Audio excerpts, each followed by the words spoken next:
আরে তাহলে স্যার ওখানে বসে বসে ঘুমাচ্ছে, এখনই ওর মজা নিচ্ছি।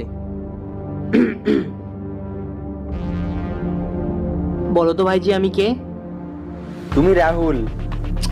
আরে ভাইজি, তুমি প্রত্যেকবার আমাকে চিনে ফেলো কি করে, যতই আমি ভয়েস চেঞ্জ করে কথা বলি। আমি তোমাকে চিনতে পারবো না? তুমি তো আমার প্রিয় বন্ধু।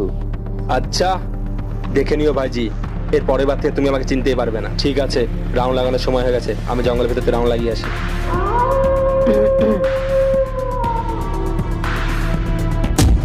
আরে রাহুল, তুমি আবার চলে এসেছো, দেখো মজা করো না, হাত সরাও।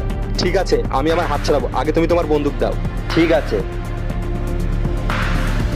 আর হ্যাঁ, আমি যতক্ষণ না বলবো ততক্ষণ তুমি পেছনে ঘুরবে না। ঠিক আছে। এবার পিছনে ঘুরতে পারো।